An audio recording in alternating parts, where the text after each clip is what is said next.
Hello बच्चों, आइए प्रश्न को पढ़ते हैं। प्रश्न यह है, किसी कार्य को कुछ दिन में पूरा करने के लिए 150 कर्मचारी लगाए गए।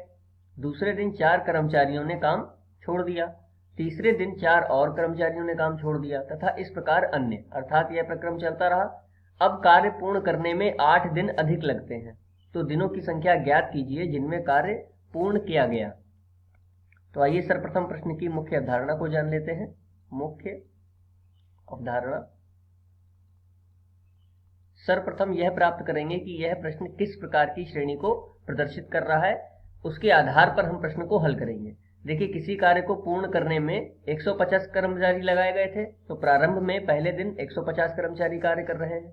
अगले दिन 4 लोगों ने काम छोड़ दिया, तो अर्थात 146 लोग बचे। फिर तीसरे दिन 4 और कर्मचारियों ने काम छोड़ दिया, तो 142 कर्मचारी बचे और इस प्रकार अन्य, अर्थात हमें देखने से ही पता चल रहा है कि ये समांतर श्रेणी को प्रदर्शित कर रही है। और समांतर श्रेणी के लिए n पदों का योग लिख लेते हैं। n पदों का योग Sn बराबर n बटे 2 कोष्ठक में 2a प्लस n माइनस 1 गुणा d, जहां पर n पदों की संख्या, a प्रथम पद, n पुनः पदों की संख्या तथा d सार्वांतर को प्रदर्शित करता है। आइए इस मुख्य अवधारणा के आधार पर प्रश्न को हल करते हैं। देखिए, हम मान लेंगे कि जब इस प्रकार का काम हो रहा है, जब 4 कर्मचारी प्रत्येक दिन काम छोड़ करके जा रहे हैं, तो मान लिया कि n दिन लगते हैं। ठीक है, ऐसे में n दिनों तक काम चलता है, तो पदों की संख्या हो जाएगी n, यानी कि पहले दिन 150, दूसरे दिन 146, तीसरे दिन 142 और इस तरह से n दिन तक काम चलेगा। तो यहां से यदि हम Sn का मान प्राप्त करें कि कुल काम कितना हुआ, Sn किसके बराबर होगा कि कुल काम। देखिए, पहले दिन 150 लोगों ने काम किया, दूसरे दिन 146 लोगों ने काम किया, तो अगर हम Sn प्राप्त करते हैं तो हमें मिलेगा कि कुल काम n दिनों में कितना हुआ। तो Sn बराबर n बटा 2, 2a का मान कितना है, देखिए प्रथम पद 150, तो 150 रख देंगे, प्लस n माइनस 1 गुणा d का मान कितना है। देखिए, d का मान हम प्राप्त करते हैं द्वितीय पद में से प्रथम पद को घटा करके, तो 146 में से यदि 150 को घटाएं तो हमें प्राप्त होगा -4। तो देखिए, इसको हल करते हैं, n बटे 2, ये हो जाएगा 150 की 2 में गुणा करेंगे तो हमें प्राप्त होगा 300, माइनस, देखिए 4 की n में गुणा करेंगे क्योंकि माइनस का है तो हमें प्राप्त होगा -4n, माइनस माइनस प्लस 4। अब देखिए, बटे में यहाँ पर 2 है बाहर, तो 2 से इसको भाग कर देते हैं तो हमें प्राप्त होगा n, और कोष्ठक में n, कोष्ठक में बचेगा 150 माइनस 2n प्लस 2। ठीक है, अगले पृष्ठ पर इसको लिख लेते हैं।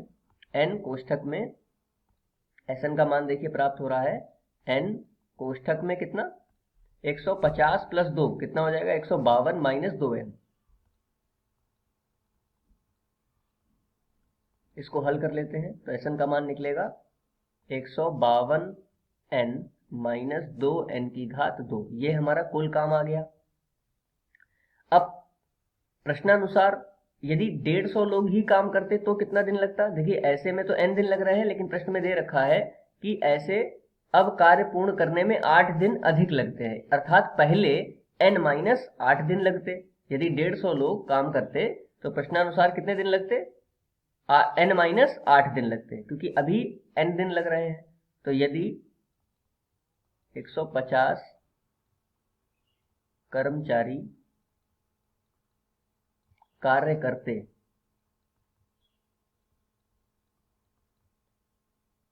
तो कुल कार्य कितना हो जाता, कुल कार्य होता 150 लोग काम करते और कितने दिन तक, n माइनस 8 दिन काम करते। तो देखिए, यहां से कुल काम आ रहा है 152n माइनस 2n की घात 2, और यहां पर कुल कार्य आ रहा है 150 और कोष्ठक में n माइनस 8। तो कुल काम दोनों बराबर होंगे, तो इन दोनों को बराबर कर देते हैं। 150 n माइनस 8 बराबर 152n माइनस 2n की घात 2। इसको हल कर लीजिए। 150n माइनस 150 की यदि 8 में गुणा करें तो 15 अट्ठे कितना होता है, 120, और एक शून्य और था, एक जीरो और लगा दीजिए, बराबर 152n माइनस 2n की घात 2। सभी पदों को यदि हम बाएं पक्ष में ले जाएं तो ये माइनस का 2n की घात 2 प्लस में परिवर्तित हो जाएगा, तो 2n की घात 2 माइनस 152n आ जाएगा, प्लस 150n है माइनस 1200 बराबर 0।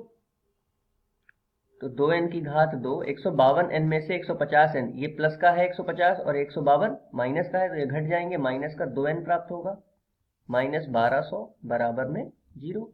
देखिए यहाँ पर 2 उभयनिष्ठ मिल रहा है, तो 2 को उभयनिष्ठ लेकर के 0 में भेज देंगे तो हमें प्राप्त होगा n की घात 2 माइनस n माइनस 600 बराबर 0। तो ये एक प्रकार की द्विघात समीकरण है। इस द्विघात समीकरण को हल करेंगे 600 के ऐसे गुणनखंड जिनका घटाना 1 आए, तो वे गुणनखंड क्या होंगे, कोष्ठक में लिख लेते हैं 25n माइनस 24n। यदि 25 में से 24 घटाए तो 1 प्राप्त होगा, और 25 और 24 की गुणा कितनी होती है, 600।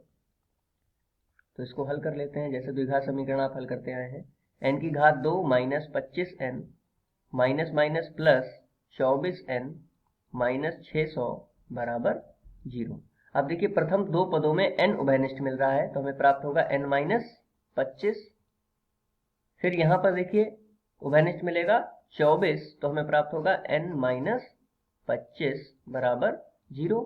अगले पृष्ठ पर देखिए n माइनस 25 फिर से उभयनिष्ठ मिल रहा है, तो अगले पृष्ठ पर लिख लेंगे n माइनस 25,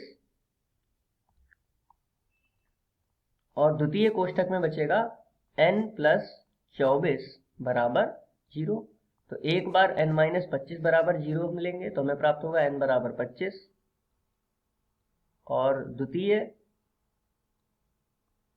प्रयास में हम n प्लस 24 बराबर 0 आ रहा है, तो इसके बराबर में लिख लेंगे तो हमें प्राप्त होगा n बराबर माइनस 24। अब देखिए हमें पता है कि दिनों की संख्या माइनस में नहीं हो सकती, अर्थात यह मान अस्वीकार्य होगा, तो दिनों की संख्या कितनी हो जाएगी, n बराबर 25।